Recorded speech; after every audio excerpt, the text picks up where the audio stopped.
Good evening and welcome to the May 2nd, 2023 general meeting for the Lower Frederick Board of Supervisors. And again, apologies for the slight delay. Let's all stand for the Pledge of Allegiance. I pledge allegiance to the flag of the United States of America and to the republic for which it stands, one nation, under God, indivisible, with liberty and justice for all.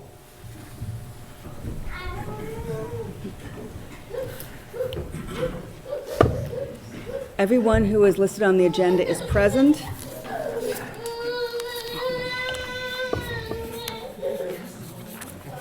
We have some youngsters attending today, so they are very welcome. Thank you. Announcements. Township meetings are recorded for the purpose of preparing the minutes, and the recording is destroyed after the minutes are approved. The meeting will be posted online on the Township YouTube channel. The link can be found on the Board of Supervisors page on the Township website. It is requested that all persons wishing to speak before the board shall state their name, address, and the subject matter upon which they wish to speak for the record. In the interest of facilitating the business of the board, all persons addressing the board shall be limited to 3 minutes unless such time is extended by the chair for good cause. Individuals are requested to remain in their seats and to respect when other persons are speaking. The Board of Supervisors will provide a reasonable opportunity for citizens to comment on any non-agenda items after all agenda items have been addressed, but prior to the adjournment of the public meeting. And let's just get on with our business of the day. We're going to be swearing in our new police officer, Officer Bacon. He's here with his family. So what do you want? Yes, please go ahead.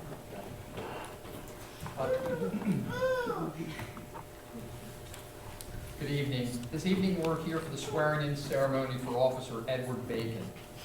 Officer Bacon is joined this evening by his wife Ashley and his 2 young children, Cole and Carter.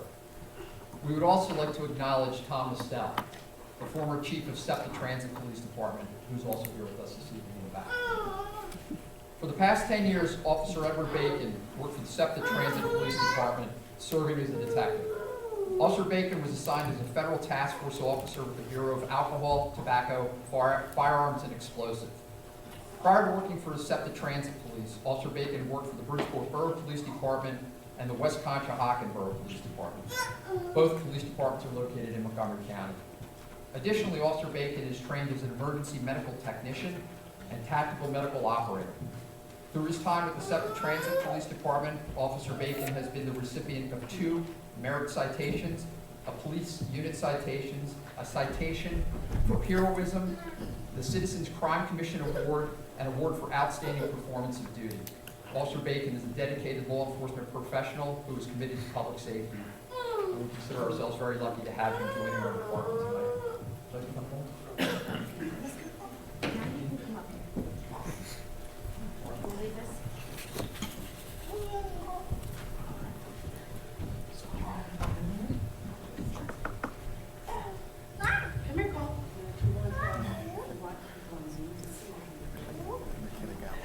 I think Jason's going to move the camera. This camera.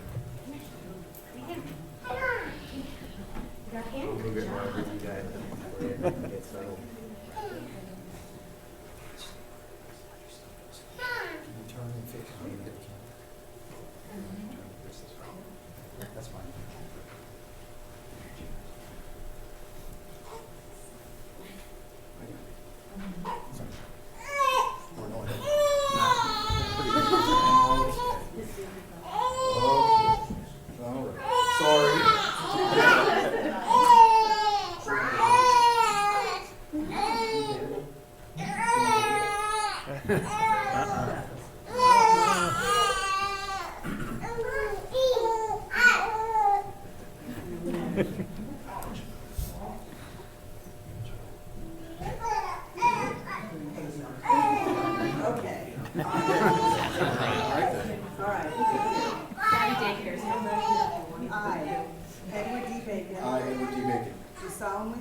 Do solemnly swear that I will support, obey, and defend that I will support, obey, and defend the Constitution of the United States of America. the Constitution of the United States of America. And the Constitution of the Commonwealth of Pennsylvania. And the Constitution of the Commonwealth of Pennsylvania. The laws of the Commonwealth of Pennsylvania. The laws of the Commonwealth of Pennsylvania. And the ordinances of Lower Frederick Township. And the ordinances of Lower Frederick Township. Montgomery County, PA. Montgomery County, PA. And that I will discharge the duties of my office And I will discharge the duties of my office as police officer for the Lower Frederick Township, as police officer for the Lower Frederick Township, Montgomery County, PA, with fidelity. Montgomery County, PA, with fidelity. I further swear I further swear that I will uphold, that I will uphold, obey, obey, and enforce the law and enforce the law without consideration without consideration to a person's race, to a person's race, color, color, sex, sex, religious creed, religious creed, sexual orientation, sexual orientation, age, age, national origin, national origin, ancestry, ancestry, handicap, handicap, or disability. or disability. Sir? Do I have to, can I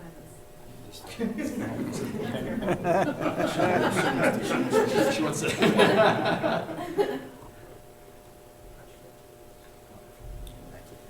Thank you.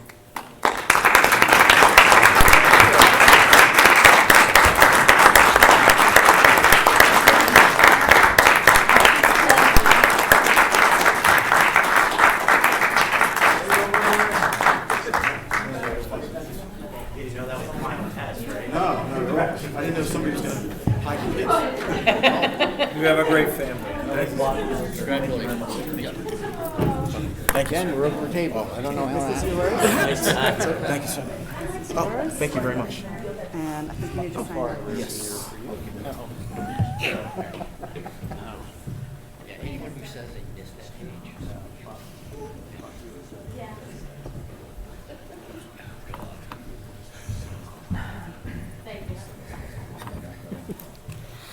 He's doing a great job.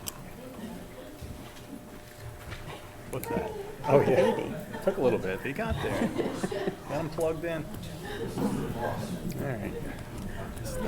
Yeah. Okay.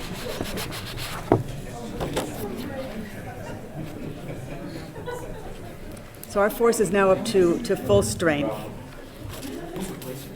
All right, so I have an announcement.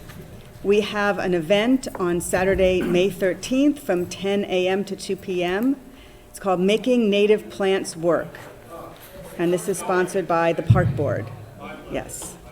We're going to have guest speakers from the Bluebird Society of Pennsylvania talking about birds, bluebirds in particular, from the Lenape Nation, talking about traditional uses of native plants. There will be kids' activities, so bring your children, face painting and leaf painting. And we will also have a food truck. And it looks like there's going to be a master gardener there as well. Yes, we will also have an assortment of limited quantities of native plants locally grown that will be available for giveaways. First come, first serve. So get there early. Yep. So again, that's 10 o'clock at Cuddy Park, Saturday, May 13th. So the flyer looks like this. So we're going to have this up on our website? Yep. Yeah, great. Okay. Thank you. All right. Administrative actions. I do not believe we have any minutes to adopt tonight. So we will table that for our next meeting. Maybe we can try and do some catch-up at our work session. Treasurer's report. Okay, so for the April treasurer's reports through April 30th, as you can see, revenue and our main line items were up in all categories. Total revenue, we're at $702,760,000, which is $62,000 over budget.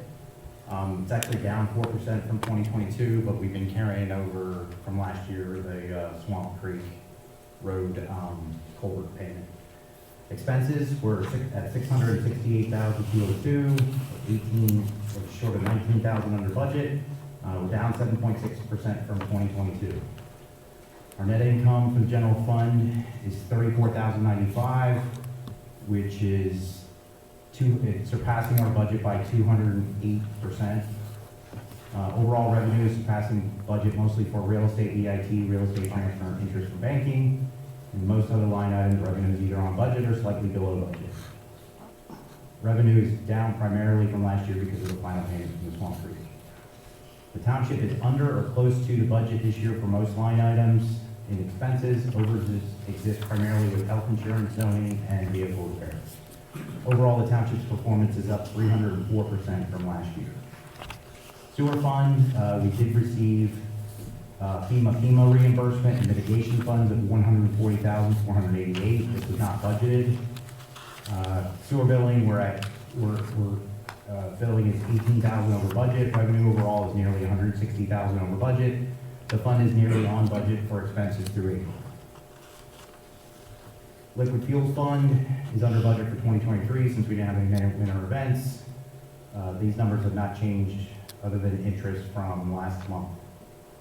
Open space fund, there's been no payments made out of the open space other than for EIT commission. The net income for this year so far is $29,518. The ARPA COVID relief fund, no payments have been made out of this fund either. The net income so far for this year is $5,468, which is interest on. Are there any questions? Any questions from the board? Yeah, I have, well, not on this particular, what you said tonight, but I have questions after we're done with that. No? Bob, you have a question about this particular report? Yes, I do. Okay, go ahead. Bob Burns, Newlandville Road. Jason, I know we spoke several times before. Is the payment from the sewer fund to the general fund been worked into this, or that still hasn't happened It's yet? going to happen in May. It will happen this month? I've already talked to Bonnie, and we're prepared to make that happen. It'll be for 2020 and 2021. And then we'll play it by ear for 2022 based on the performance this year of the fund. Is there a way going forward that we can do that accounting so that it's done prior to the end of the year? So that we're not having that carryover or lending? That's all based on the performance of the fund. I inherited that, so the hope would be that the fund is performing well enough that, yes, it will get far beyond. Thank you. Okay, next item is payment of bills.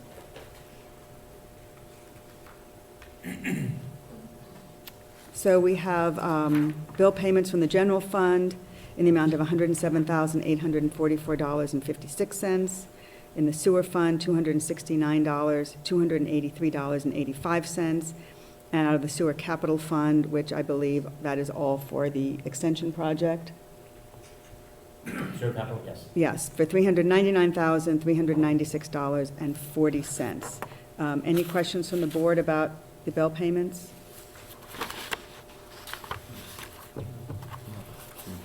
No? Okay, do I have a motion to approve the bills and to make payment and sign the checks? Dan, Supervisor Orth, will make the motion. Thank you. Do I have a second? I'll second. So we have Supervisor Orff made the motion to approve the list of bills and to pay the checks, and Supervisor Byrd made the second. All those in favor signify by saying aye. Aye. Aye. Any opposed? Motion passes unanimously.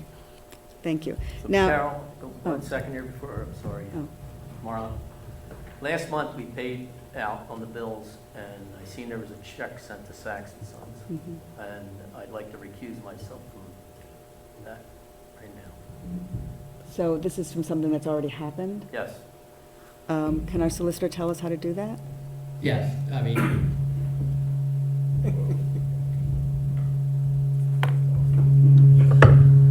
All right. sorry. Yes, so we just need, what Mr. Sachs has stated tonight is sufficient, needs to be recorded in the minutes, that he wants to adjust his vote on the bills last month. And as long as that statement is recorded in the minutes, and I think he's also going to sign recusal form, we attach it to tonight's minutes, that should be sufficient. So will that then change the official vote from 4? Yes, it'll be Okay. 401. Okay, so should that also then be in the minutes for this? No. No, Well, no. because we The can't minutes- change the minutes that are already, Yeah, the minutes for last meeting are set, the vote set, but these minutes will reflect what Mr. Sachs is stating, that he wants to Okay. recuse himself from that vote. Okay, so I think in future, to potentially avoid this, can we separate out those checks and then have a separate vote? So we don't have this in the future. I think it'll be easier for everybody. Yeah, I think it was just an oversight. Okay. He didn't realize a bill was coming. No, I mean, when our manager and our treasurer are preparing this, if they see a check for Sachs and Sons, to have it a separate vote on that, separate from the rest of the bills. Yes, that's certainly something we can do. Yes. Is that okay? I think that might be easier Yeah, than. that's what, I figured it should be done. Yeah, But nobody caught it when I was going through the checks I I had know. seen. There was one written out, so. I know, it's I'll fine, it correct it. happens. It's all good. Okay, Nothing was said. great, all right. So, is that in reference to this? Actually, it's not in reference to that, but it's become to a lot of people's attention that the people on Zoom were supposed to ask questions via email prior to. Are they going to be able to ask questions by raising their hand or whatever means? Yes, Because they can there's answer. people on Zoom this evening that want to possibly ask questions, and they're a little confused, so I just wanted to They, get that they can straight. ask questions by raising their hand. I think what we said is they cannot ask questions in the chat. So it'll be like before, to raise their hands. Thank you. Okay, great. I had a question. Before we get off the financial stuff. Okay, Is it the right Yeah. time now? Yeah. So, some of you have made a notice, we've been making, Jason has been working on, and staff have been working on the website, getting financial reports up for the last few months. The thing I wanted to ask you, one question that's come up to me is they would like to see a year-end, you have it for month to month, like year to date, but they want to see it for 2022.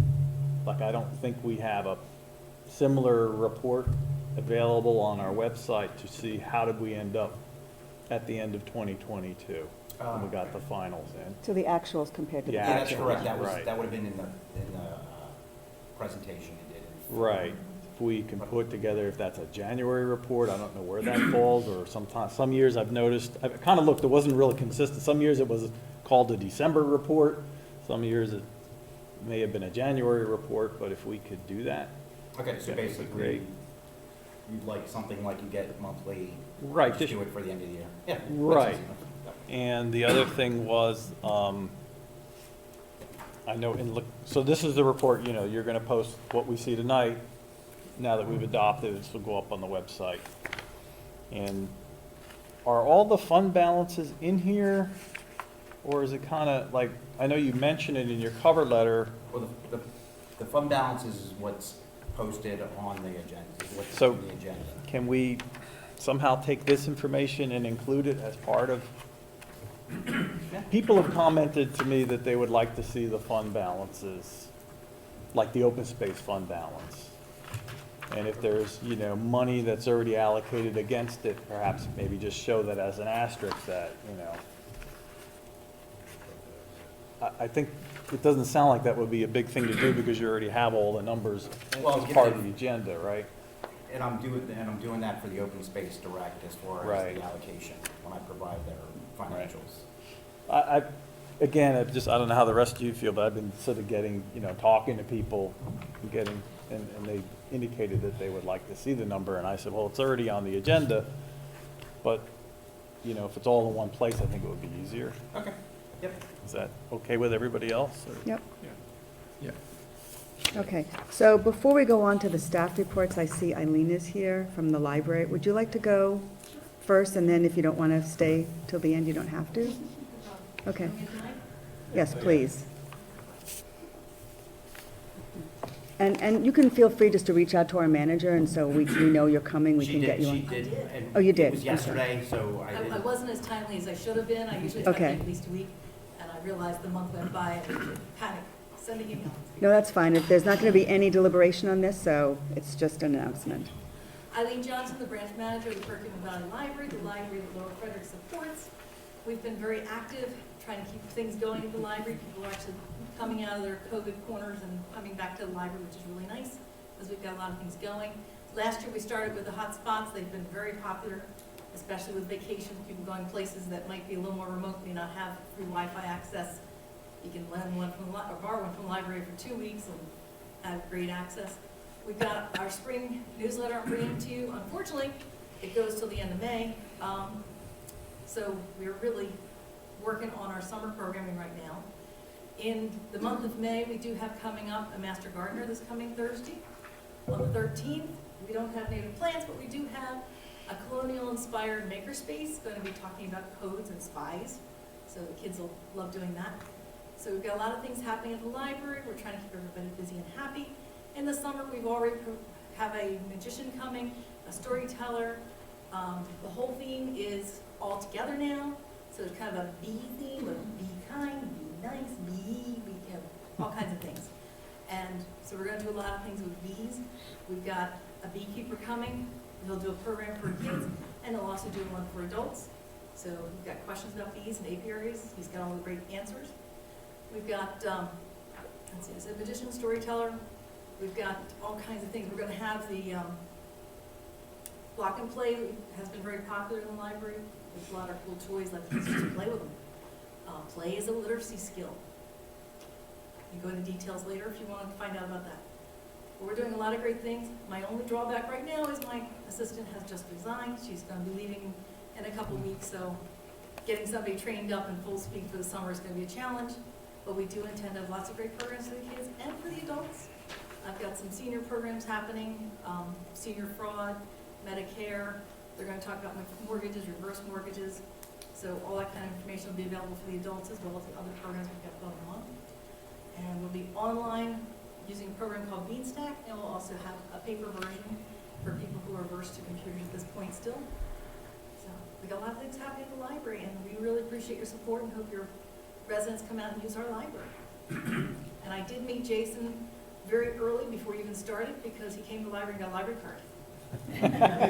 It's lovely. It's perfect. Actually, I've been to, because it's been a little bit, so I gotta get back to that. Any questions for the library? No, thank you. Any questions from the public? We will actually be back in the parks twice in Lower Twice Frederick. this year. We were asked to come back a second time, so it was great. Very popular story in the parks. Thank you. Thank you. Ed. All right, now, engineers report. Thank you. That's a tough act to follow. That sounds fun. Okay, the engineers report. The first item on my report is the Fulmer and Riverside Sewer Collection System Extension. The contractor is working to complete sewer main installation on Riverside Avenue. They're also working to build the pump station. Change order is presented to the board this evening, and the purpose of that is to extend the contract time by 60 calendar days. The contract that was entered into last year actually expires on May 13th, so this change order will provide another 60 days for Dolly to complete the project work. At the same time, we are evaluating estimates and proposals from the Keystone Purchasing Network and from Dolly Construction to determine the most cost-efficient process for road restoration. Once this sewer work is complete, and we'll be expect to be updating the board on that at the work session in May. Next item on my report is the concrete road edge mitigation. So FEMA approved up to $14,860 in funding for installation of concrete along the edges of 2 township roads. And this is to prevent floodwaters from lifting or peeling back the pavement surface, because we know that's happened. The 2 locations where this is proposed are Main Street, where the Perkiomen spills over during floods, and Spring Mount Road, where the Swamp Creek overtopped the road and lifted pavement during Tropical Storm Ida. So this is concrete work, and that $14,000 estimate was based on numbers on PennBid for Public Works. I actually received a quote from Matt Sachs with Sachs & Sons, they're the folks that do our equipment bid. And they're looking to do this work for us for $6,912. So that is an amount that does not require additional quotes. So if the board was so inclined to authorize that tonight, that work can proceed. The next thing on my list is the Floyd Park Bank stabilization. And you've heard from me before, the project preliminary design was forwarded to the Park Board a couple months ago now. And the next step would be submission to the County Conservation District for approval of the erosion control design, which would be then followed by application to DEP for the general permit for stream bank stabilization. I believe that appears later on your agenda this evening. The next item is sort of a fun one, the development known as Farm View Estates by Prestige Builders has proposed a name for the board to consider. It was Steiner Way. And it's a condition of their approval that the board approve whatever name they chose for what was shown on the plan as Road A for some period of time. So Steiner Way is a consideration, I believe. That's also later on your agenda. The Loctite is just an update. The development plans have been signed and we anticipate work to begin soon. Melbourne Hill is also on your agenda for sort of an interesting reason. The highway occupancy permit application for storm sewer in gravel pipe actually has involvement from the township. So the township becomes a permittee for the highway occupancy permit under current PennDOT rules, accepting responsibility for the storm sewer maintenance after the work is all done and dedicated by the developer. So a township representative must sign the condition statement for that highway occupancy permit to go through. I also want to tell you that last week we received a revised set of development plans and calculations for review. And last but not least, hot off the presses, I had an email notice that they expected to be doing some test probe drilling on site in the near future. So if you see some activity out there, it's a test probe drill underway. The next item on my list is, again, an update that the 118 Colonial Drive single-family home on an existing lot is about to go to construction. There's an O&M agreement presented to the board tonight for authorization to sign that agreement. And the Rotelli Avenue home construction, a pre-construction meeting. This is for a property on 3rd Avenue. There was a pre-construction meeting held for construction of that home. The sorry, I jumped. Yeah, so the home on 3rd Avenue is about to start. I think the tree removal people were out there this week looking at what they need to do.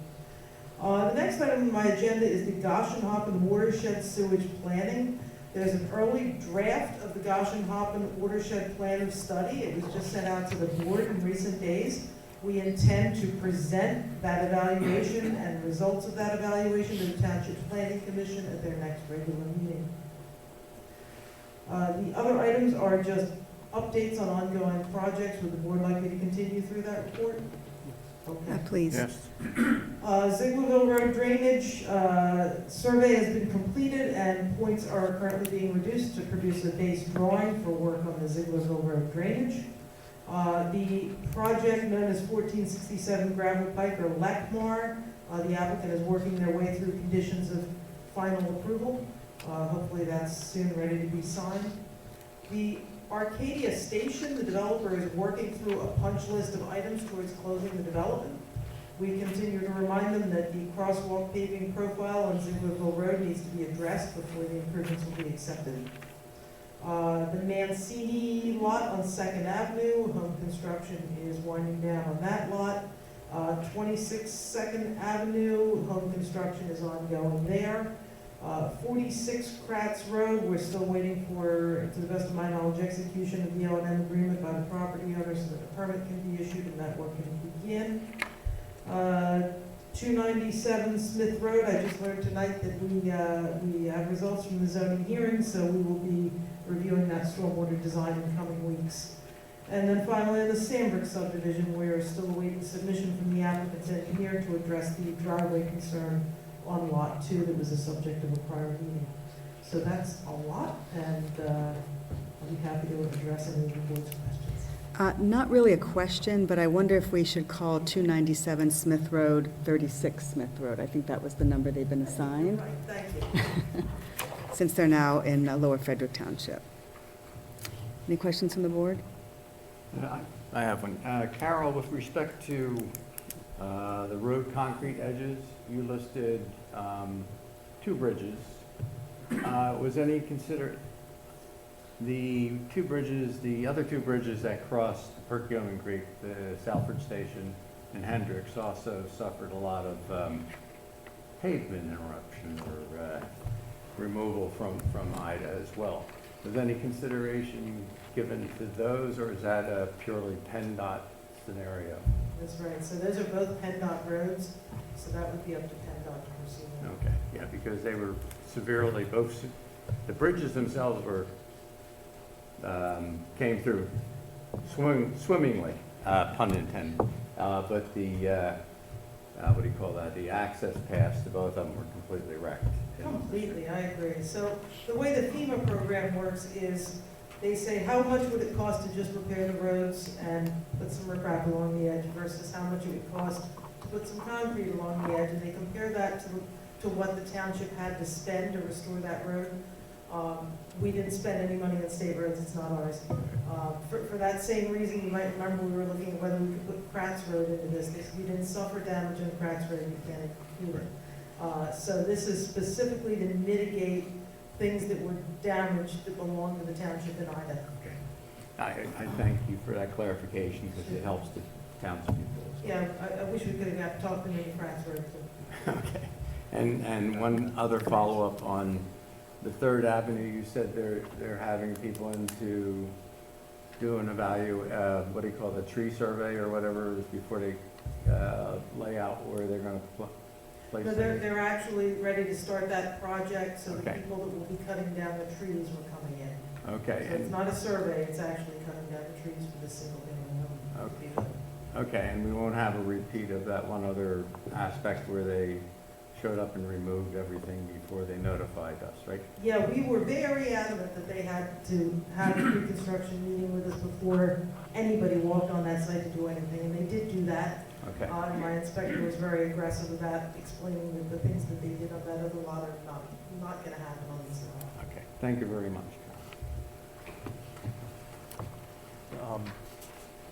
Two things, just to clarify, and I'm gonna tap Terry here. Can you speak up a little? I'll tap Terry here to elaborate, but Steiner Way, that was a name that was suggested by the board that didn't come in the other direction, and Terry will tell you the significance of Steiner.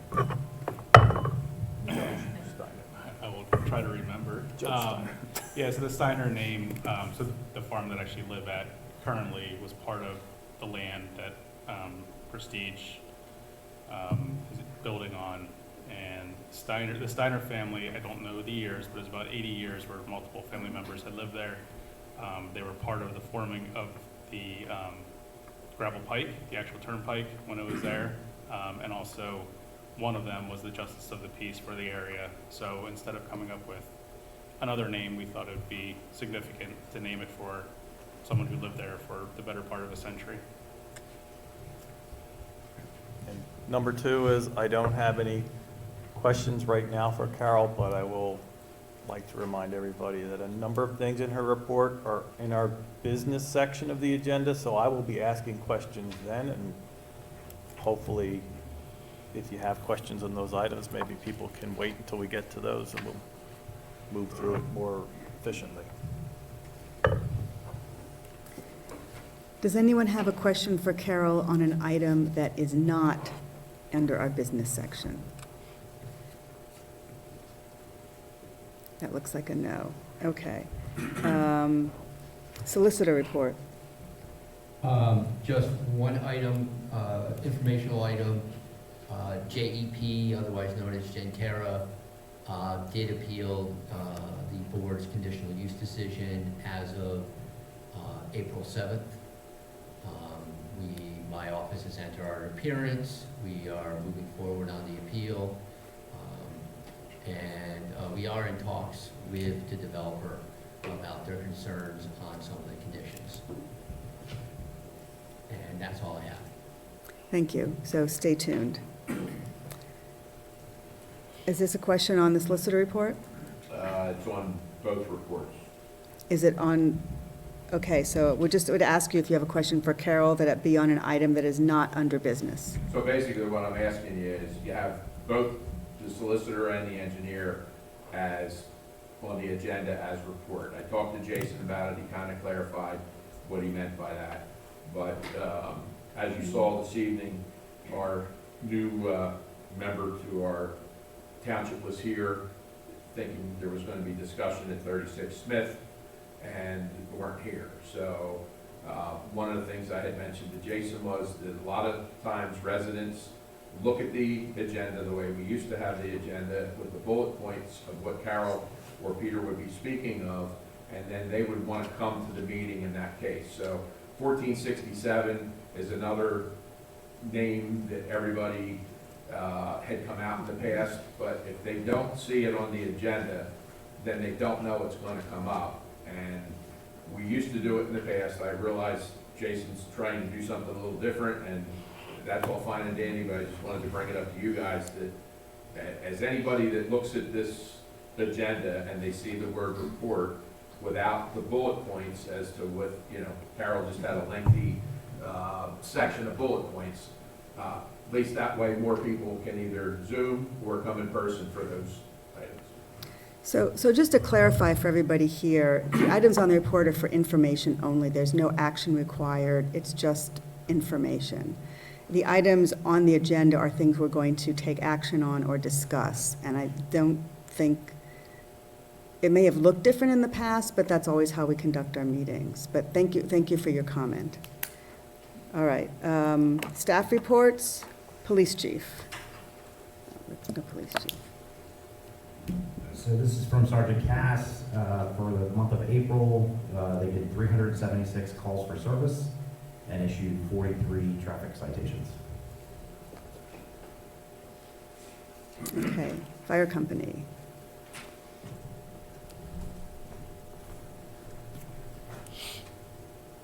Good evening. You should be on. Is it on? Give it a tap. Yeah. There we go, okay. So for the month of April, there were 12 calls handled by the fire department, 7 of them were in Lower Frederick Township. Our cornhole tournament was held back in April. It was a great success. So thank you to everyone who came out. And that is all I have. Any questions? The burn ban no longer in effect? The burn ban was lifted because we had a ton of rain over the weekend. Okay, thank you. Do we have anything from the ambulance? No. Nope, okay. Public Works? For the month of April, they did 4 sewer inspections. They continued the mowing of Township's properties they started last month. Turned on the fountain at CVS Park. They helped the admin rearrange the administrative office. Maintenance on Gerloff Road Bridge, they greased the bridge. I'm guessing they're probably greasing points. It's kind of. There are a lot of joints. Okay, mechanical joints. not the actual place where you drive, right? No. Yes, that would not be good. No. Okay. Thanks for clarifying.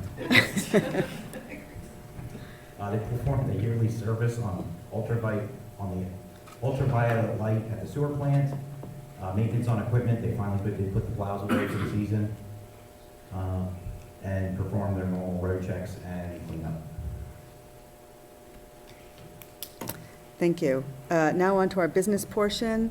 So I'm happy to announce that we have a new member of staff. Her name is Rebecca Strawbridge. She started on April 18th. Wow, it's already been 2 weeks. She started on April 18th. So she will now be in the office if you come in, or if you call, she'll be at the window. Bonnie has moved back into the treasurer's office and will be handling most of those tasks. So we need to have an official action for her hiring. So this is how the motion reads. I move to ratify the job offer to Rebecca Strawbridge as the administrative assistant at the hourly rate of $20.192 per hour with a start date of April 18, And further, after successful completion of the 90-day probationary period, she will receive an increase of $3,000, making her hourly rate $21.634. I also want to note that we've been looking to hire another person in the office for a while. Kind of fell through the cracks in between our interim manager and our new manager arriving. Our HR consultant who helped us with our manager search, Roseanne McGrath, also helped us with this. She did the first cut. She identified the top candidates. She talked to them all in advance, and then our manager and Bonnie interviewed the top 3 candidates, and they agreed that this candidate was the best, and she has been hired. So do I have a motion to ratify this job offer? Chuck Geiser will make the motion as read by our chair. Thank you. Do I have a second? Tory Sachs is second. Great. So we had Supervisor Geiser made the motion, Supervisor Sachs made the second. All those in favor signify by saying aye. Aye. Aye. Any opposed? The motion passes unanimously. So if you want to say hello to Ms. Strawbridge, not that I'm telling you all should come in and bother her, but if you come in, you will see her at the window. Okay. Next item is a sewer extension project change order authorization.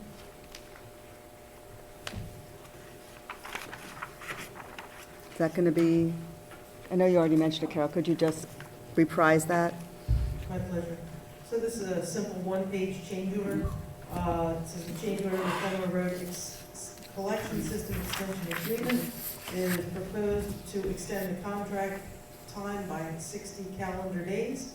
Under the current agreement, the contract time concludes on May 13th, 2023. This change order extends the contract time to complete work to July 12th, 2023. This does not guarantee that everything will be done by that date, but with our close date coming up before your next meeting, I wanted to get an extension on the books. We are still, as I said in my report, we're still talking to both Dolly and Keystone Purchasing Network about an additional change order in terms of how we're best restoring that road. So this is really sort of an interim measure just to keep the contract alive with Dolly Construction and give them a 60-day additional. Any questions from the board? No. So we need a motion to approve a 60-day extension in a change order for the Dolly contract for the sewage extension project. Is that? That's exactly correct. Okay, so I'm not going to repeat that again. I will make that motion. Would someone like to make a second? Dan Orff will second. Thank you. So Supervisor Hexter made the motion, Supervisor Orff made the second to do a change order on the sewage extension agreement to extend the contract time by 60 calendar days. All those in favor signify by saying aye. Aye. Aye. Any opposed? Motion passes unanimously.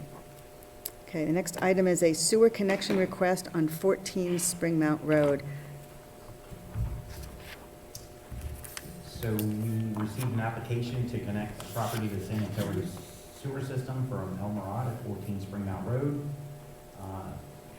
This, as the board may recall, is part of the recapture from the IRIC project.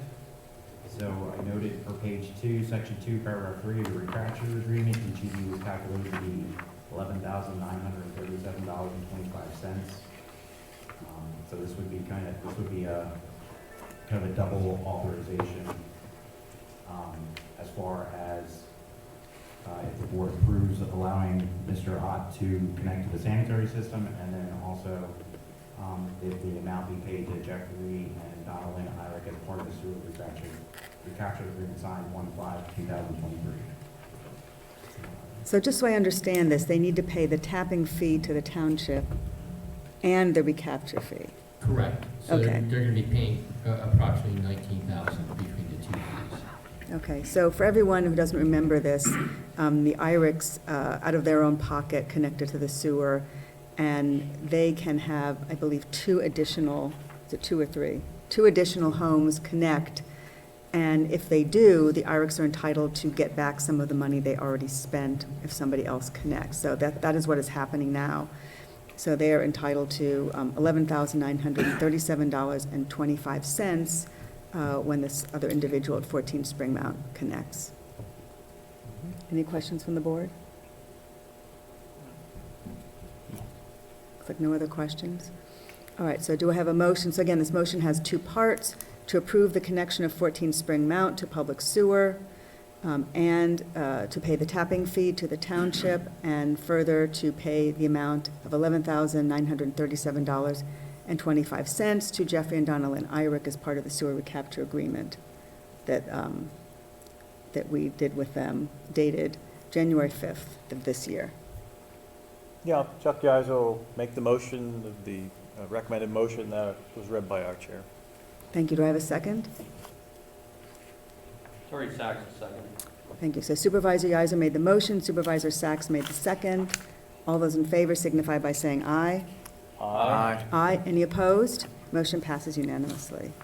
Great. Well, I'm glad they were able to do that. All right. Next item, authorization to purchase a police vehicle.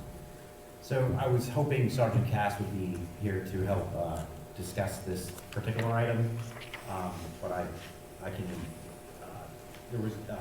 I can give kind of a brief summary of what we were trying to do and the current situation we're in. So Now, will he be back later, or do they have to go off on a call? Apparently, Chief told me, I guess Officer Bacon's they're kind of having a special event. Okay. That they're at currently, so I don't expect them Okay. to be back. So, as the board may or may not be aware, with the age of our fleet,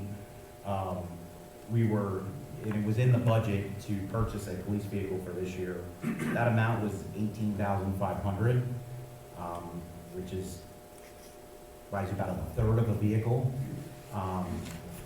So I had the police department, Sergeant Cass had come to me back in March or so, and I had connected them with Cut 33, which is up off of Route 33 up near Easton, and they do quite a bit of sales to police departments. So what you're looking at would be was a quote from Cut 33. What we found out at the end of last week was that their inventory has been, they have no inventory currently. This is generally something we would probably want to get on earlier in the year, and I expect this to get better as we move forward.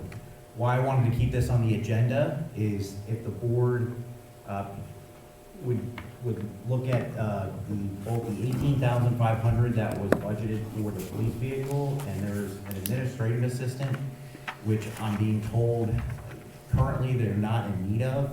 We would have the ability to combine those line items, and if we're able to get in line, look at purchasing a vehicle for this year, if we're able to. Well, when would that arrive? You said there's no stock. I wanted to keep it on the agenda to see if the board would be willing to allow us to combine those line items for that, so that we'd be able to pay for the vehicle in full under this current budget.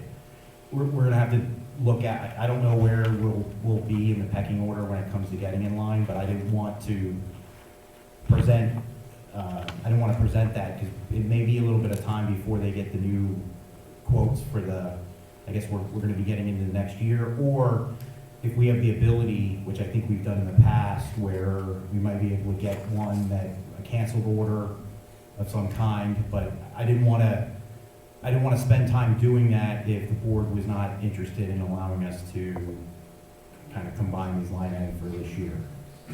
Now, is there anything we have to do administratively to do this? So as I Or legally? understand it, because it's, all right, because it is grouped under the police department's budget, we wouldn't necessarily need to do something and their overall line item would be the 410. Normally for a change of this size, if it was, I believe if it's like say if we were trying to do public works, That would be something that would, where we would need to do a resolution to adjust the budget, adjust. I mean, yeah, there are rules and requirements in the second-class township code to make these sorts of adjustments. I would have to look at the entire budget, and I'll take a look-see at it to make sure if there are any requirements. I think Jason's correct that because we're moving these items within a smaller budget category and based on the amount of the items, I don't think they're gonna trigger those rules, but that's something I'm gonna have to look at the budget to confirm. So what you want to know from us tonight is, are we willing to do this? Yes.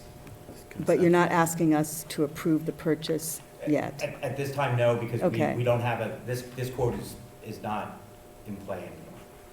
I wanted to, part of it, I wanted, so the board could see what the cost was, but once we got this, Sergeant Cass found out, I think it was Friday morning, he blessed me with the news that they were already out of inventory, so, like I But said. how do we get back in line?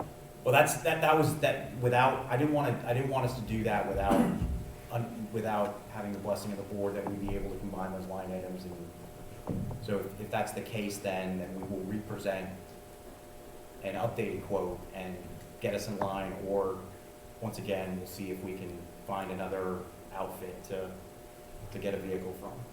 Okay, so do you need a vote or just consensus? Consensus. Okay. Yeah, I think we're just looking, if the board's fine with this direction, we'll start putting together the paperwork and figure out what needs to be officially done for upcoming meetings. Okay. Could Jason say again which item you're shifting into the police So- vehicle item? So this is the 18,500 that was budgeted for a police vehicle, for line item 410740. I see And this that. was the administrative assistant, which, as I said, is not, line item 410.140, which is, as I'm told, is currently not needed by the department. Okay, that's what I was looking for, what you were moving from where to where. So Okay. is that all right with you, Terry? Yeah. Dan? Yeah, as described, and if it's acceptable, a buyer solicitor. Okay. I have a question, but Yeah, so from what Jason mentioned with the budget, the 18,500 was our attempt to start having a capital fund that would move to a capital fund, and in 3 years, purchase a vehicle. For discussion purposes, this list of vehicles that we currently own, I believe, is missing the 2021 Ford Utility SUV unmarked. So is it, You're correct. That, okay. and Sergeant Cass may have left that off, because that's the vehicle chief uses, and that's not part of the normal patrolling, as I understand it. Still part of our fleet. Correct. So the other comment was, during the budget process, and I know we talked to the chief about this, so I see it's for another Explorer, Interceptor, SUV, whatever. We did talk about for them to consider a 4-door pickup truck.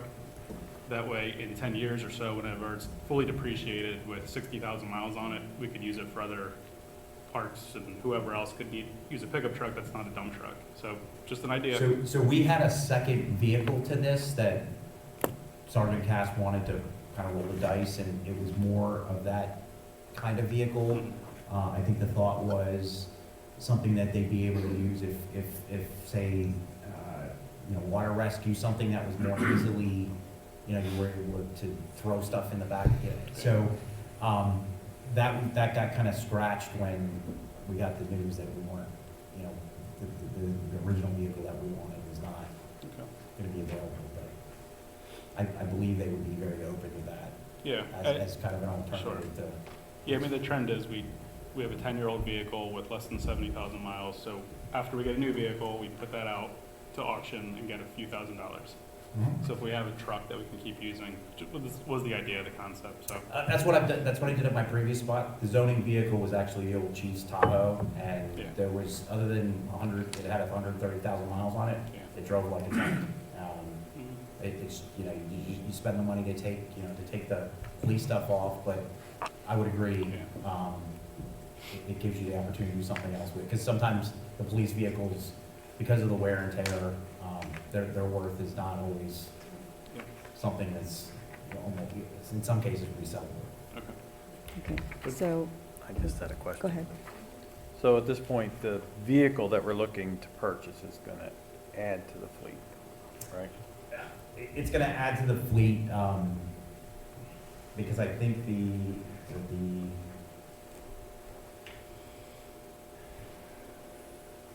it's gonna add to the fleet. There's concern with, because usually there's about a 5-year shelf life on cars that are patrolling regularly. And since we're getting close to that with most of the fleet, and now that we're at our, with having Officer Bacon come in, we don't have that backup vehicle right now that I think they've had. So it would be adding to the fleet, and I believe is it the Tahoe that we got from the ambulance? Or No, no, that's not on here. that's not on there. No, Okay, that so we're was not an counting that. expedition. Okay. Okay. So just for the public, I mean, right now, what I'm looking at, we have one vehicle that's a 2013, another one's a 2014, another vehicle's a 2015, a 2018, a 2021, and now we're looking to add a 2023 or 4. Right? Yes. Okay.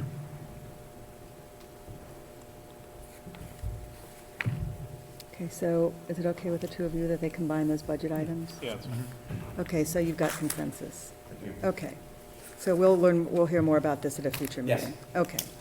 All right, the Prestige Farmview Estates road name approval. Thank you Supervisor Byrd for explaining that to us. So the proposal is to call it Steiner Way. So we need to vote on that? Do we need to vote on that? Yeah. Yes. Yes. Okay. So I need a motion to approve the use of Steiner Way for the road at Prestige Properties. Sorry, Farmview Estates. I'm gonna recuse Okay. For a name? for everything. You Okay. want to, you need to state something before we go any further. I'm not gonna vote on anything for Prestige. Okay. Yeah. That's So- fine. Oh, so I'm- okay. Yeah, I'm recusing. I'm Okay. a neighboring property to it and was a party in the conditional use against them, so I'll sign some Okay. papers. Thank you. All right. So I will make the motion to approve the use of Steiner Way at Farmview Estates, also known as Prestige Properties. Do I have a second? Chuck Yeisel will second. All right, so Supervisor Hexter made the motion, Supervisor Yizer made the second. All those in favor signify by saying aye. Aye. Aye. Any opposed? So that is 4 in favor and 1 recusal. Okay, great. And thanks for your help on the name. Sure. I can appreciate the name. All right, next is to approve the demolition of a house on Riverside Pump Station property. Oh, sorry, go ahead, Bob. Bob Burns, Iberville Road. I know we brought it up before, I believe Peter verified it. Farmview Estates is also located up off of Mine Hill Road from a previous development. I didn't know if we had to check with Prestige if they were gonna change that Farmview Estates to Farmview Estates 2 or something else, or just figured I'd bring it up while you're talking about it. It's not a township issue. Okay, good. So, yeah, I mean, we have no control over what they want to name the development. The only control we had over it was the public road. That's fine. So, yeah. Okay, who's taking the, that issue? I'm talking The about demolition of the house, yeah. Any takers? Okay. I can, well, I'm the new guy on it, so I'll be happy to. okay. So, years ago, I don't have the date in front of me, years ago, the board, the township purchased the property at 40 Riverside. It's on that property that we are currently constructing a pump station. And the house on that property was in rather poor condition when purchased. And I believe at least 5 years have passed with a boarded up house. And there was talk about demolishing the house. your Director of Public Works or Roadmaster obtained some quotes last year for demolishing the house and taking down the trees around the house on the property, and it stalled there. And the reason this sort of came back to the fore is we were talking about water line connections and whether or not we wanted to preserve a water line connection to the house as we're dealing with the Schwensville Borough Authority on water for the pump station. And my expectation is, well, we probably don't. But we've never had to the best of my knowledge, we've never had a firm decision from the board that demolishing the house is the right thing to do. So it's before you this evening to have that conversation, to confirm that your preference is demolition of the house. In support of the conversation, the manager sent out your building inspector, and in his report, he thought there were great concerns. He said there's structural separation of the sill plate causing wall bowing. Says there's noticeable water damage on joists and walls, and there's visible cracking and wearing away of footings to the foundation.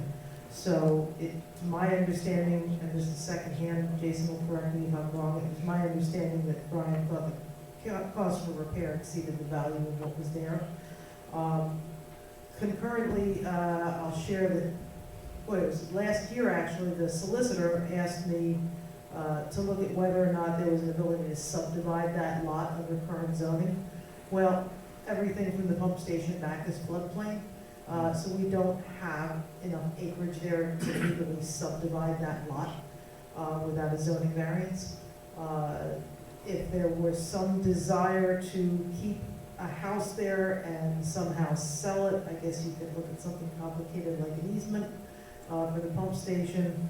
I don't think that's really today's problem. I think the real question is, does the board support demolition of that house as a process going forward? And if you are in support of demolition of the house, then I suspect the township needs to get some updated quotes to bring back to you.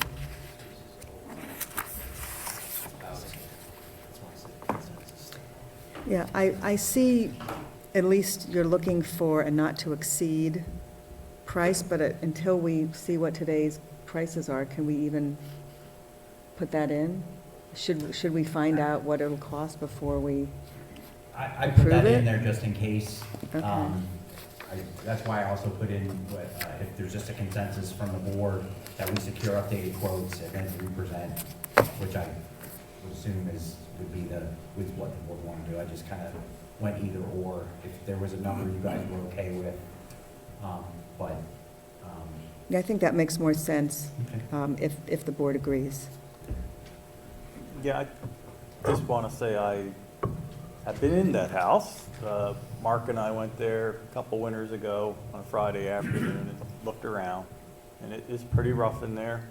It's a cool little house if you were living singly and you wanted to do a fixer-upper. We were happy to see the oil tank was drained and empty. So yeah, it's in rough shape.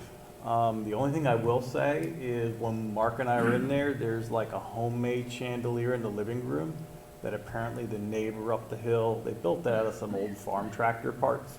And the neighbor up the hill had a hand in making it, and he expressed interest in possibly having the opportunity to have that old chandelier. It's a very rustic looking thing. There we go.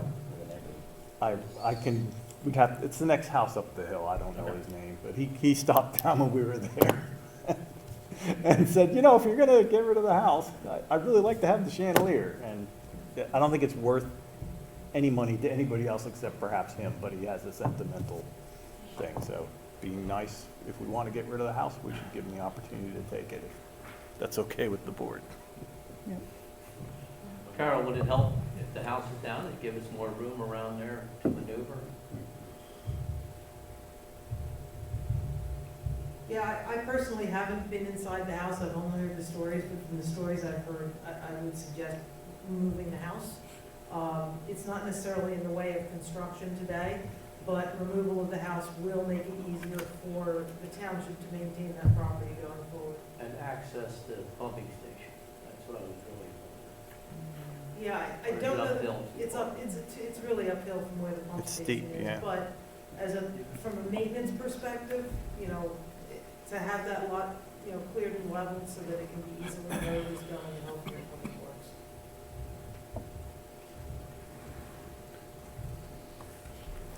So- There's one follow-up question. So as I understood it, then the decision whether to consider subdividing, that's something that can be discussed down the road then. This has not, it's really two separate things at this time. Is that right?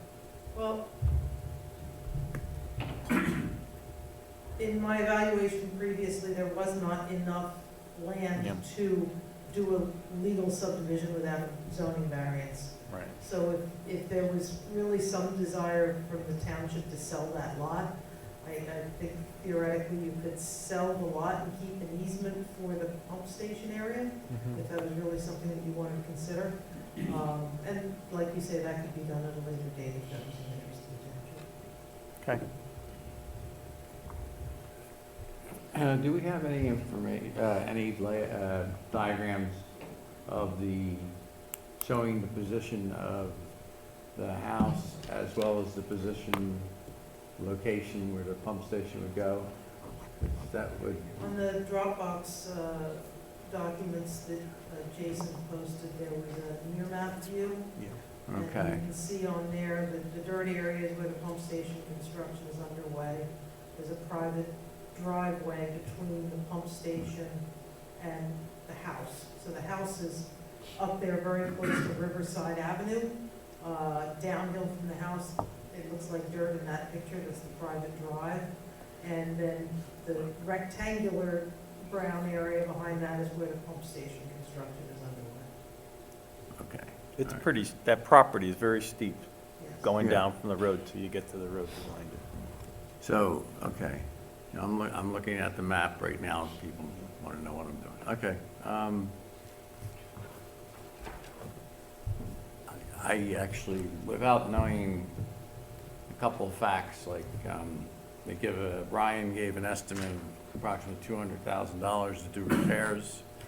And I'd like to know how much of a box the pump station would actually take up on that lot, because I could see having a property, even as hindered as this one is by having a, what do you call that, pumping station on it, that goes down to the creek and is an acre in size. If they, you know, if you've noticed what properties go for, I don't feel comfortable just saying demolish it and take over the property. I'd need to get some more facts. So I want to invest the township's money wisely. And I don't even know whether there'd be people interested in purchasing it, but it doesn't look impossible to me, as long as you're allowed, because they would be allowed to leverage the existing footprint of the existing house, correct? Correct? It's a very small house. Yeah. And if I remember, there were places, you know, if you've been in some of the old Pennsylvania farmhouses where you have sort of the secret staircase where Right. your tight turns, and I don't even remember whether we could stand, especially Mark, who's taller than me, could even stand upright in Right. some of the second floor rooms, so it was, Yeah. But you could kind of smell water had been getting in Yeah, there when, yeah. you know, we're in that house. So it's gonna need a lot, and it would be somebody who's really wants to live in a very small house. yeah. And, you know, honestly, someone might just want to knock it down and build new. Well, that's the other question, but we're saying that it would be uncompliant. There would be no way for them to have a compliant house if we knocked it down. No, what I'm saying is Okay. we can't subdivide and create two lots All right, of this property Okay. without a zoning variance. that's a So, piece of clarification, Yeah, you that's could helpful. certainly knock the house down, and then if the township decides, as Mr. Yazdi suggested, that, you know, maybe at some later date, you want to sell the property with an easement on top, somebody can come back and build their dream house on the front of that, you know, that's not ruled out by discussing the demolition. Thank That's I'll also clarification. share that it was relayed to me from the Public Works Director that when he went in the house with the fellow that was giving the report on the demolition, they were very careful about concerns about falling through the floor. Right. So, I think with that level of water damage, with it sitting empty for at least 5 years now, and sounds like it wasn't in great condition at the front end of this thing. Like I said, this is the point to just confirm that the township would ultimately like it demolished, so we're not worried about trying to maintain a water service over there when we're working with SBA. But yes, the option is there in the future if somebody wants to come back and look at selling this property and letting somebody else redevelop. Yeah, I misunderstood the part that we could still sell it if we knocked it, if it was demolished. Okay, that's a different picture. Okay, so is the board okay with moving forward to get quotes for demolition of this house, and then we'll discuss it at a future meeting? You okay, Dan? Yeah, I'm okay. I would say that. Yeah. Do you have a question related to this? Yes, Okay, go ahead. Bob Burns, Interville Road. So, which part of the township owns it? Is it owned by the sewer department, or is it owned by the general fund? That's a good question. Because here again, if it's owned by the sewer department, it was bought and purchased for the pump station solely, if the maintenance is being done out there, grass cutting and everything else and all that mowing, that should be being billed to the sewer fund, not to the general fund. So just throwing it out there. Yep. I'm not sure any maintenance has been done, but What's that? I'm not sure any maintenance has been done. No, but I mean, if we're putting a sewer plant up, I'm sure we're gonna go down there and start mowing the grass and. you know, Oh, I understand. Well, then, yes. So future maintenance is gonna be done. Warren, go ahead. Well, any property has resale value. Wouldn't it make more sense to have the future owner decide whether they're gonna spend the money for demolition rather than us, and us recuperate a little bit of money? The only reason that I can see for the township being involved in that is if we were going to keep it and make it public access to the creek or something like that. Yeah, that's a point. Although the longer this house remains empty, the less, from what I'm hearing is there are a lot of issues with it. Somebody Ceilings. would buy it for a building lot, Yeah. Yeah. creekfront property. Well, Yeah. it's not really creekfront property. It's You might have the actually a very creek long in your lot. front, but, It's creek. I mean, it's accessible to the creek. So if you had somebody who was really into kayaking or something, but I think Warren's right. You could probably, somebody might be interested in buying it solely for the purpose of knocking it down and building the house they want on it. And it's a reasonable point to take that why should the township, we would just deduct, he would just, decrease his or her offer on the house by how much he or she thought it would take to demolish the house. do we hold any liability by leaving this house there? Yes, If someone goes in there and has, This house sounds like it's an attractive nuisance. Since I've been here, we've already had one issue of a house that was left open and became an attractive nuisance. It's our house, we own it, I hope it's on our insurance policy. And, but I think the longer we let it sit there unoccupied, the more likely something's gonna happen and someone could get hurt. I actually, in my experience, 'cause this is not the first time I've dealt with a decrepit home on township property. I actually think if the property becomes more marketable if you take the home down than if you just let it sit there. My legal opinion would be to strongly recommend that we move forward, get quotes, and take it down. Because I think it's, we're just playing with fire, for lack of a better phrase.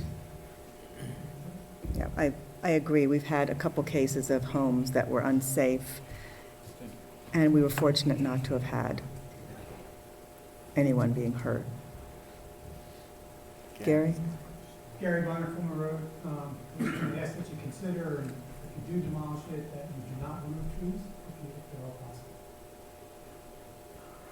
Yeah.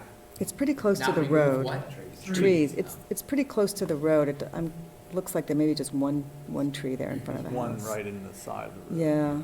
So, yeah, I mean, the quote that we're looking at has a tree removal quote along with it for. That might be what's around the house. Right, and then the demolition proposal says those trees need to be removed before they come in to do demolition, so that's what we're seeing. I don't know. We do have a hand raised. Okay. Who is it? Guest. Guest, go ahead. Yeah, hi, good evening. This is Brian from 11 Zieglerville Road. Yeah, I need to concur with our solicitor as to regard to this home. I think this is a huge liability for our township, not only for potential squatters, kids going in there, potentially playing with fire, someone walking into that property, falling through a floor.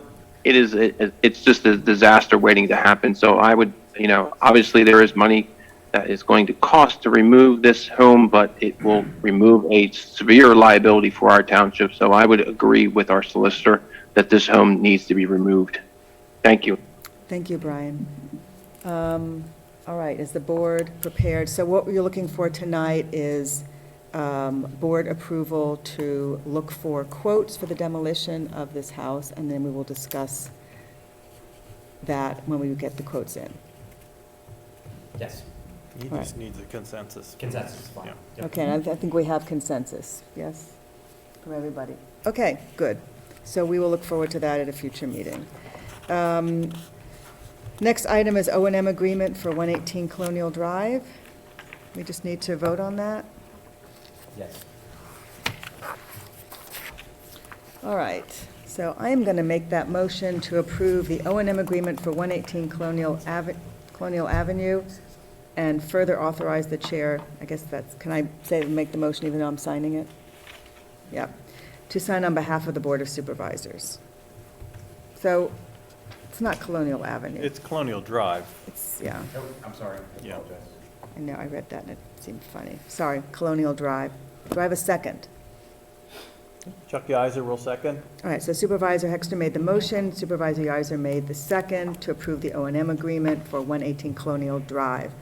All those in favor signify by saying aye. Aye. Aye. Any opposed? Motion passes unanimously. Okay, and the next item is authorization for Foy Park Bank stabilization to MCCD. Montgomery County Conservation District. Thank you, Montgomery County Conservation District. Okay, Pam. Pam Wright from the Park Board. This is a project that intermittently shows up on the agenda, so for purposes of bringing everyone up to speed, especially our friends online, just a quick review. Approximately 2 years ago, after we experienced the severe flood damage at Floyd with Hurricane Ida, the Park Board initiated a Floyd Park Flood Resilience Project, easy for me to say. This is a long-term master plan to optimize the Floyd property, to tolerate the inevitable flooding that will occur down there with minimal damage and burden to the township, and also to improve its value as a passive use park and improve its value as a natural habitat. Last year, we completed phase 1 with the Tree Vitalize project grant through PWC, which allowed us to install a native plant tree and shrub riparian buffer along the, stabilize the bank along the dam side of the park to help replace the lost canopy and add diversity of woody species in the park as well to improve its habitat value and also its resilience to future pests and diseases that we may see in our area. This is phase 2 of the project, the bank stabilization plan that Carol addressed in her report out this morning for us tonight. The object of this plan is to stabilize the eastern creek bank along the forward edge of the property, which receives the primary assault during flooding and is currently eroding and caving. And the design would be to reinforce, naturalize with deep-rooted vegetation, and also modify the contour somewhat to reduce the resistance of the water as it floods across. Carol and her team have conducted the stream flow studies, developed a comprehensive design. During our March 6th meeting, the park board reviewed the design and voted, and we approved it.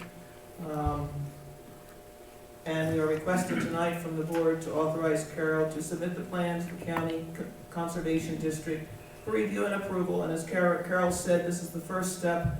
After we get this approval, then we have to apply for a general permit, which also takes time, and then we can go for looking for grants for the project. So this is a long-term plan, and we're requesting that we keep it moving forward. Thank you. Okay, so tonight you're looking for approval for our engineer to send the preliminary plan to the Montgomery County Conservation District. That's all, okay. Any discussion from the board? No, only that, it's my understanding that this not only is just for our park, but this also dovetails into some of the things that Crystal has been talking about in terms of a strategy for managing stormwater, right, is to basically try to keep your banks from eroding and doing all those good things. So it's serving a lot more of a purpose than just for the park, as I see it. So I'm very happy. Thank you, Pam. Thank you, Carol. Any other questions or comments from the board? No?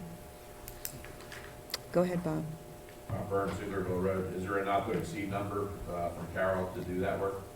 We did that in a previous meeting. Tonight's discussion is just to send this document, this letter, to the Montgomery County Conservation District. Okay, so there was already a previous figure. That's correct.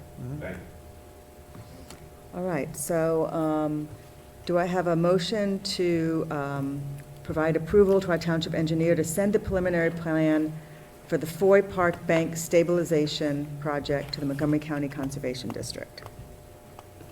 Chuck Yeisel will make the motion, as Thank read you. by our chair. Do we have a second? Dan Orfel, second. Okay, so Supervisor Yiser made the motion, Supervisor Orff made the second.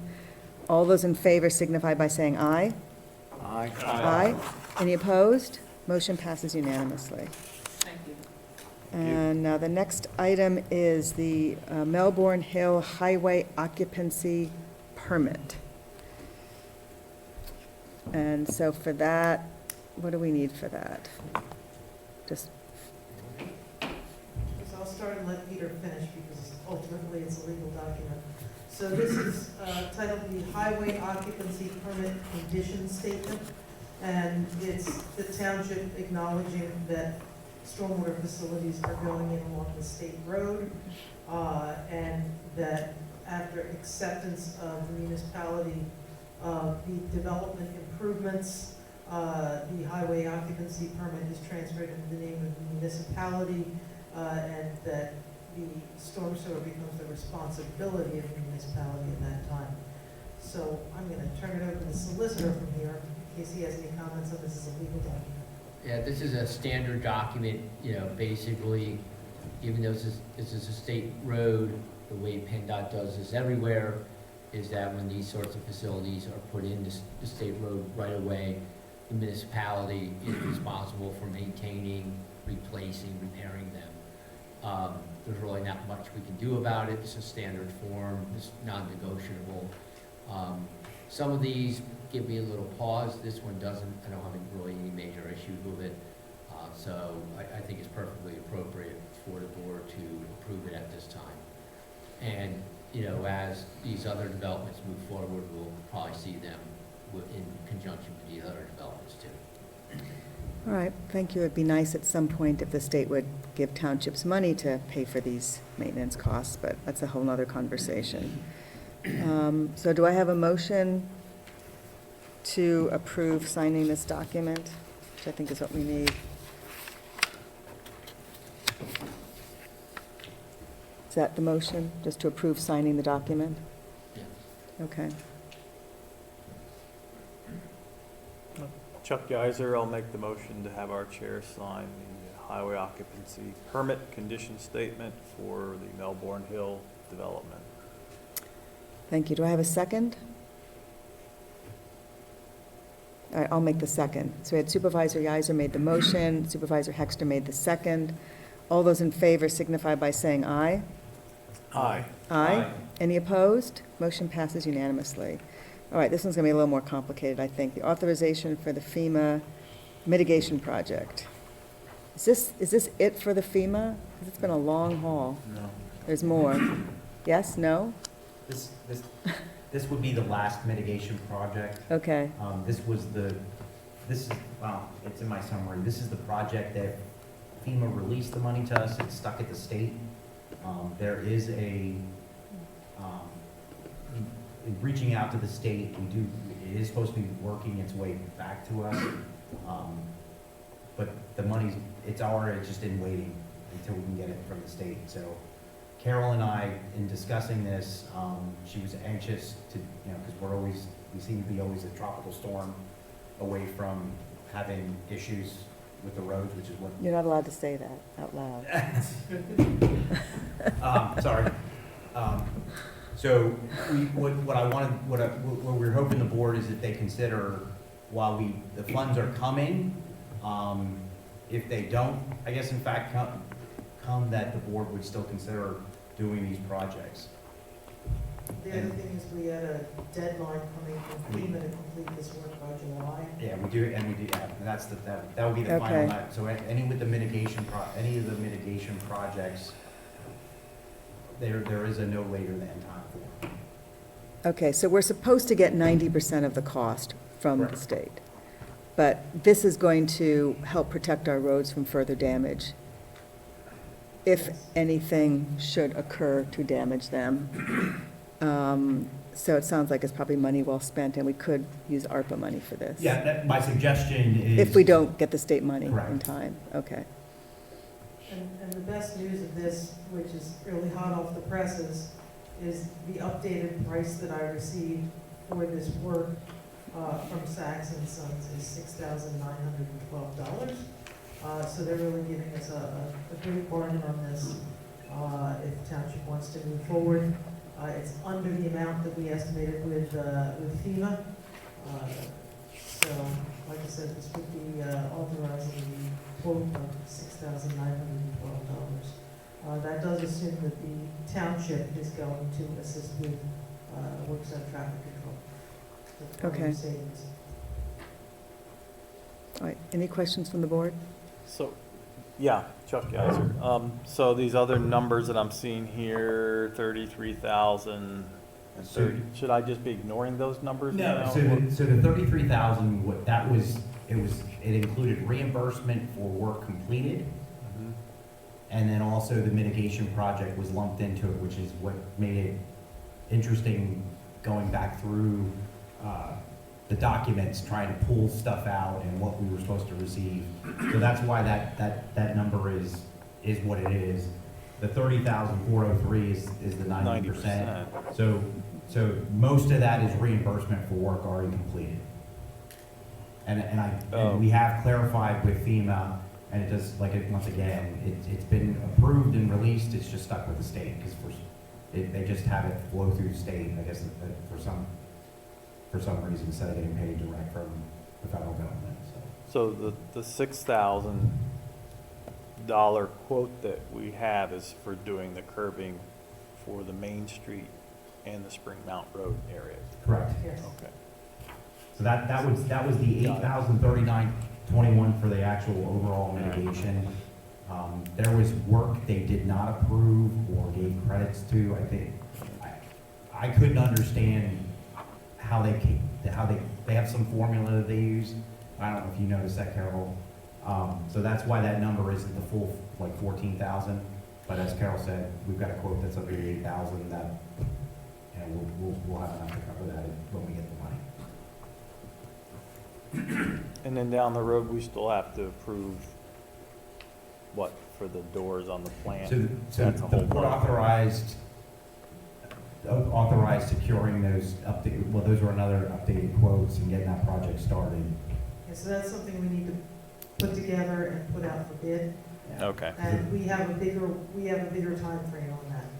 Okay. But we need to assemble the plans for that, put it out for bid.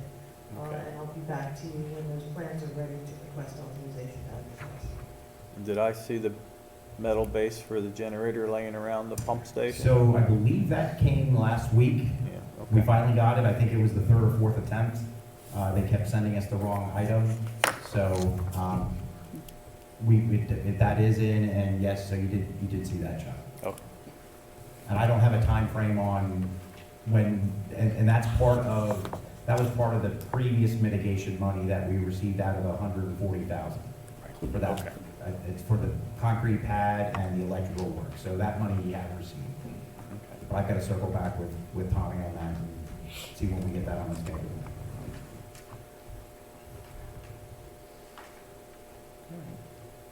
Any other questions from the board? So you need a motion, right? So I just have a question. Should Supervisor Sachs recuse himself from this vote? That sounds like a yes. Okay. All right, I'll recuse myself from voting on this. Okay.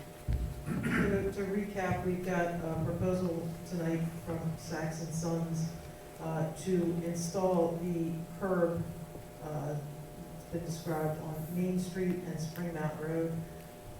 And if the township will handle the traffic control, then they would do this work for $6,912.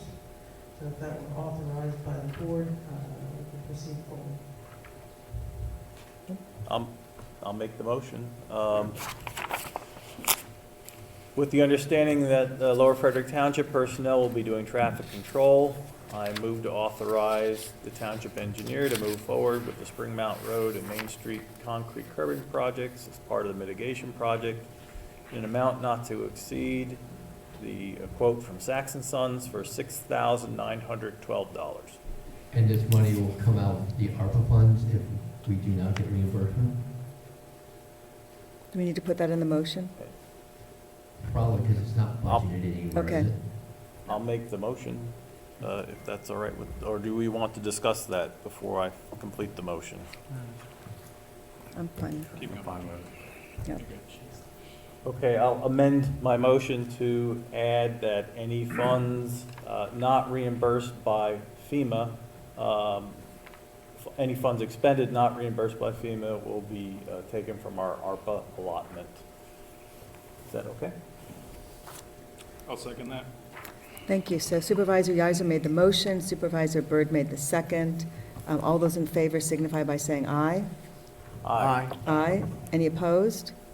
So that was 4 in favor, and we had 1 recusal. Thank you. All right. Fire police request from Upper Salford Township. So we received a request from the Upper Salford Volunteer Fire Company for their event on May 13th, 2023. Their food truck mayhem. They are requesting the use of the Lower Frederick Fire Police.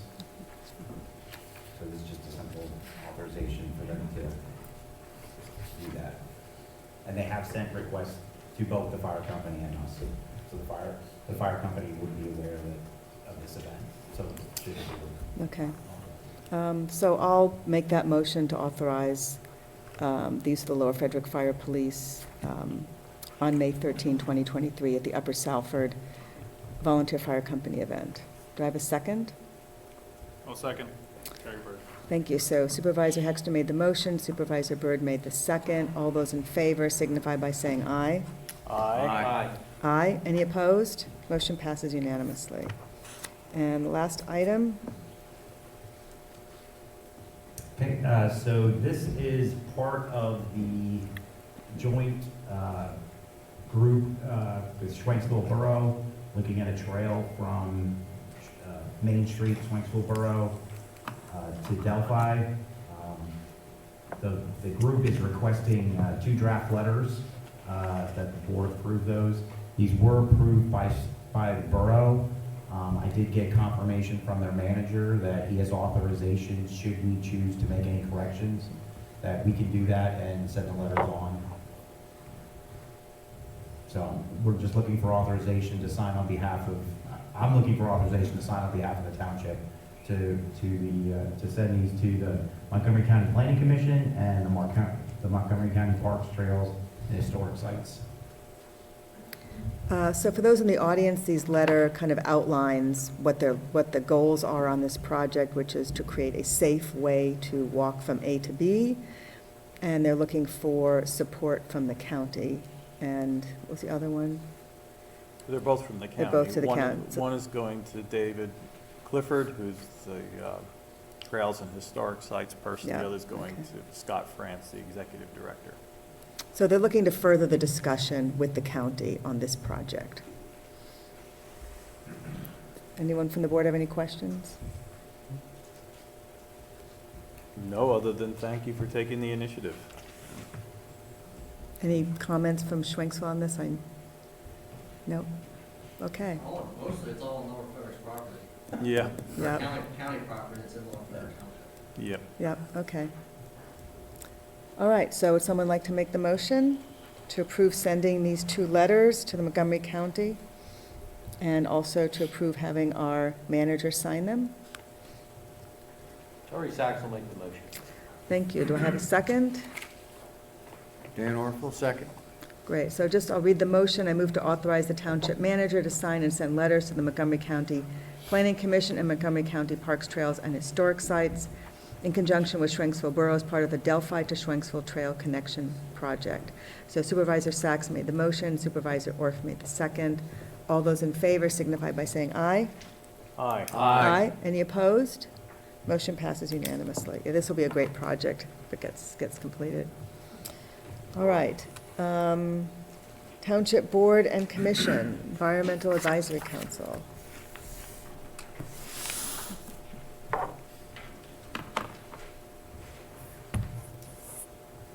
The EAC met on April 17th.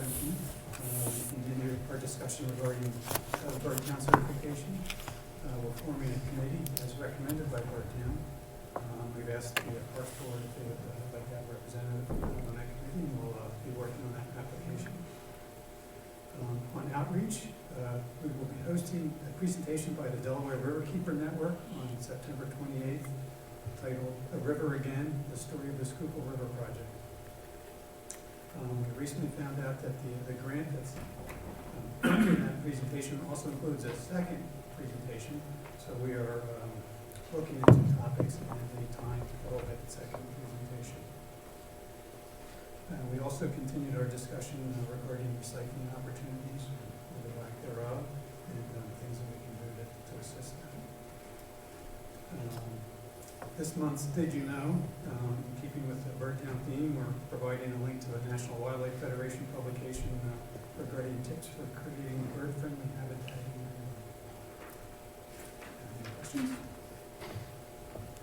No, thank you. I think one of the ways to create bird-friendly habitat is not to have invasive species.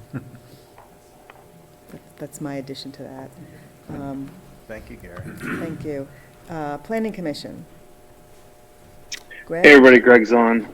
Yep, I'm here. The Planning Commission met on April 20th. We had a presentation and a preliminary sketch plan review of an addition that Sylvia's Gymnastics wants to do to their property on Big Road. Just a small addition that they want to put on the back, but the Planning Commission had comments and suggestions for them to consider before they come back in with the final plan. Again, that was just preliminary review, which was nice for us to see it ahead of time.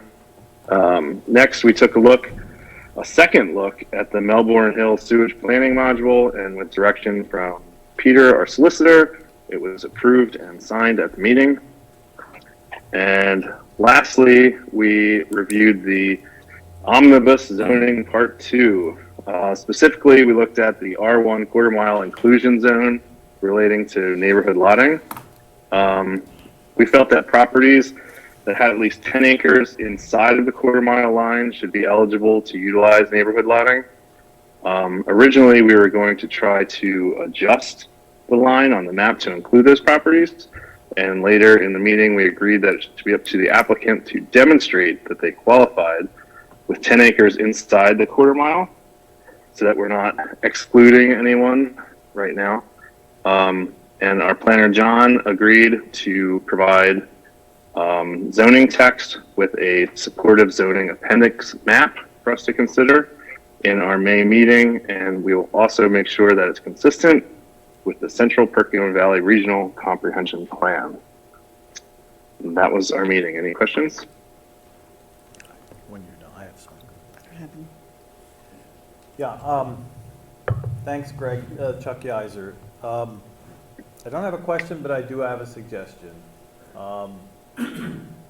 That you or Jason or both of you maybe reach out to John just to double back to make sure he knows what's expected of him and to see whether he's having any difficulties fulfilling what you want him to do. And that way, because it seemed like what he provided at the last meeting was perhaps a little different than what everybody was expecting to see. So I think somebody needs to do that, maybe once or even twice before you meet again. Yeah, that's good, because I want to finalize it next meeting. I really don't want to see it back again. Perfect. Thank you. Okay. Thank you, Greg. All right, Open Space Committee?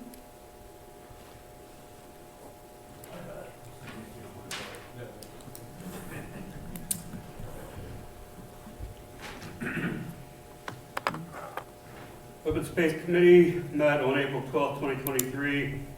The committee discussed the recently completed application with the Department for Conservation and Natural Resources for matching funds to be contributed to the purchase of a property for open space protection. We will know whether or not we were approved for this grant around November 2023. The committee discussed that the Board of Supervisors had approved its request to contact the owner of the property for sale at 1214 North Gravel Pike to determine their interest in selling their property to the township as a way to create a connection between the park and the village center. The Open Space Committee is working on submitting a letter to this property owner for these outreach efforts. The committee began taking steps to create a comprehensive archive of all materials beyond just its agendas and minutes, so that can serve as a reference for current and future members of the committee. The committee is scheduled to meet again Wednesday, May 10th at 7 at the Township Building and on Zoom. Thank you. And last but not least, Park Board. Park Board met last night. We had the egg hunt last month. That was our largest public attendance for that event to date. And I want to thank Robin McGovern for her great bunny impersonation. She always does a great job, well received. And also thank Bill McGovern for his redesign of our parking at Coble Park, and our fire police for their support in making the parking plan happen. It was much more orderly this time, more convenient, I think, for everyone, and we kept everyone safe. And when you have that many kids, especially running around on a property, that's key importance. Marla already discussed the Making Native Plants work. One other thing on that, we're going to have an event. We're going to have some pre-made native seed bombs. We're going to have Bomb the Meadow. The kids can bomb the meadow with seeds. The objective is to help enhance the diversity of the native flowering perennials in the meadow. I'd also like to thank the Public Works Group working directly with us in helping us moving some dirt to the meadow so that we have an area where the plants can seed and take root without competing with the existing plants that are there. And also Tom Manning, who is again providing his trailer for us to use. We have to move a tremendous amount of equipment over there again. And that's really helpful for us to do that, and thank him wonderfully for that and the support of the Public Works crew on that event and all of our events. We have a great hand-holding working relationship with them, and we can't do it without them, and they're a great support for us. Coble Park Rehabilitation Project, we're tentatively planning a public meeting in August, either the 16th or the 30th, to review the project in detail and also obtain public comment on the equipment, the tot lot, and on the project itself, and discuss in detail how that match is going to be made so we can really get ahead of it and be prepared to, again, go for another DCNR grant next year, hopefully. And our park meeting next year, next month will be been a busy month. Our park meeting next month will be we're going to start meeting at the parks. Our June meeting will be at Coble Park. We meet at the parks every year for the purposes of going to look at the parks, and that's also when we do our annual park inspections. We'll do a walk around and look at safety issues and property issues. That helps to generate a working list of to-dos for the Public Works Group and for Jason, but also helps us look at where we can possibly suggest improvements and projects we need to undertake. And that's about all I've got. Thank you. Thank you. All right, is there any questions from the board or from the public on any of these? That looks like a no. Okay, that takes us to public comment. Go ahead. Bob Burns, Zieglerville Road. As the board's aware, I submitted 4 petitions to Jason. I spoke to Chuck, so I know he said he got them. Assuming everybody else did. They were for 4 different things in the area. One of them is something that you guys have already kind of acted on, which is the Zoom recording. In talking to Jason yesterday, it's actually not the Zoom recording, it's actually the little digital recorder that you have in front of you, Marla, that is being downloaded and put on. And the last 2 meetings, at least, I've brought to your attention that if you're sharing a document, which we haven't had shared, but sometimes it was tried to be shared, if you're using that formula of the digital recorder, everybody's going to be clueless when you're talking about a shared document, when you're talking about page 3, article 4, or whatever it is. Thank you, Jason, for getting the YouTube channel set up. I think it's a start as far as that's concerned. We have something where we had nothing before, but I believe that we really need to start looking at this a little bit better. Obviously, as Warren said, there's churches out there, the school does it, other people do it. They don't seem to have an issue getting that done. As far as the other 3 petitions that I handed in, one was for the striping on Village Drive, which was promised to those people 5 years ago, that it would be looked at in the following year to finish up the striping. The flag outside flying in the dark, that's another one. And then you have the crosswalk on Zieglerville Road. So the developer at Arcadia Station has taken their sweet time to do the things that they do. They paved it last year, the last week of paving season. We're in the paving season now. It would be nice if the board could take a look at what I wrote on there and what all our residents have signed on all these.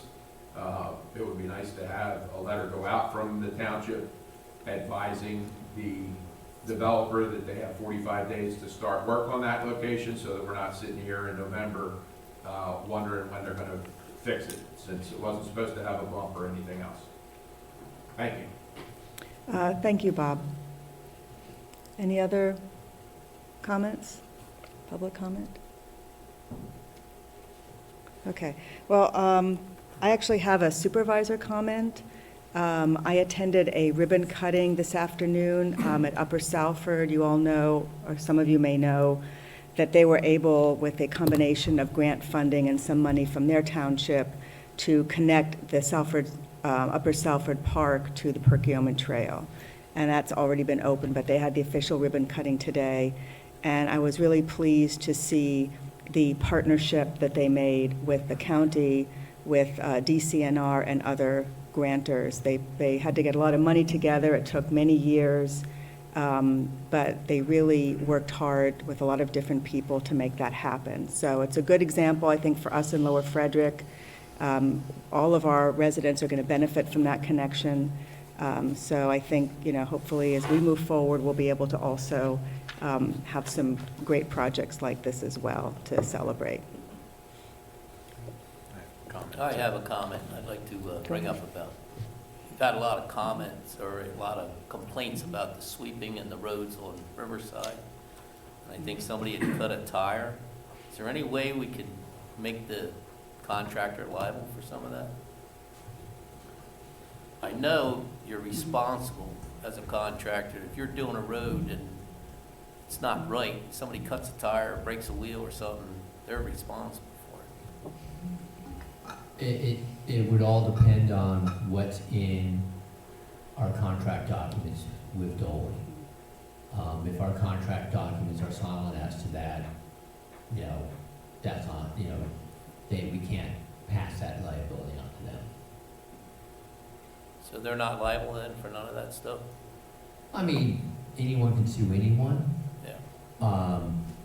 But I don't, you know, if, you know, John Driver, you know, damages his car because of work Dolly did, you know, Mr. Driver could sue Dolly, but, you know, I suspect that would be a difficult lawsuit to win. So. Just wanted to ask that. So, We're not in public right, comment we're anymore. no longer public comment, but I will address Mr. Burns' statement regarding the flag. He brought that up before. He didn't mention it, but I did go to the trouble and looked at the flag code. Flag code's a little ambiguous in lighting. I did more research, found out that most people default to the American Legion's definition of how the flag should be lighted, which says there should be enough light so when you look up, you can see and you know what you're looking at. We went outside that evening when I told them of this. We looked at the lighting in the front of the building when the downlights are on, and that is indeed the case. And Mr. Burns told me that, well, the lights go off at some point during the night. So I did follow up with the roadmaster and said, Tommy, do these lights go off at night? Are they on a timer? He says, I don't think so. I've never been aware of it. Needless to say, I followed up with it. I talked to Tommy. We can get one of those clamp-on solar lights to put on the flagpole, and that'll light it up very nicely. No issues with it, but I do want people to know that this was something that was followed up on, that Mr. Burns brought up to me. So maybe at a future meeting, we want to think about a solar light. It's not a big expense for the township to do that. Bob, public comment is over. Can you make it brief? Is it Yeah, pertinent sure. to something we just said? I want to reply to what Chuck said, and then I have something that Terry jogged my memory on. So basically, Chuck, you did say that, and the lights are on a timer. They go off at 11 p.m. I've been here at 11, and they're still on. They go off. So maybe it's 12 o'clock now since it's daylight savings time, I don't know. The lights go out at night, so the flag's dark at night. After a certain time, I believe it's 11 o'clock. If it's 12 o'clock now, I'll come down at midnight tonight and check it out. Mr. Sachs brought up something about the roads over on Riverside. And in speaking with a couple of residents, especially where Mr. Sachs and Sons put the storm sewer in years ago, right in front of Mr. Ortino's house, there's a inlet that's blocked. I'm being told by the homeowners, obviously I have no condition to get down there to look at it and verify it, but they're telling me that that pipe that was put in years ago is blocked full with stone, mud, whatever. Forgot to bring it to you guys' attention before, so just bringing it to you now. I think it's been covered over intentionally because it was filling up with stone. I'm being told that it's blocked, so there's no water coming out the other end. All I know is when I looked at it with the manager, when we looked at the house a few years ago, I thought there was a metal plate over it keeping stuff from going in. Well, you can check with Mike Bryson and Ross Hoffman. They're the two gentlemen that I spoke to. They're the ones that brought it to my attention. John Ortino's here. He might have some other information about it. I have no idea. I think the stone might have been coming from that property. It was part of the Well, problem. the stone now is coming from the project. I know, but at the time, it was coming from somewhere else. Okay. Do we have any other supervisor comment? Okay. Thanks, everyone. The meeting's adjourned. Travel safe. Recording stopped.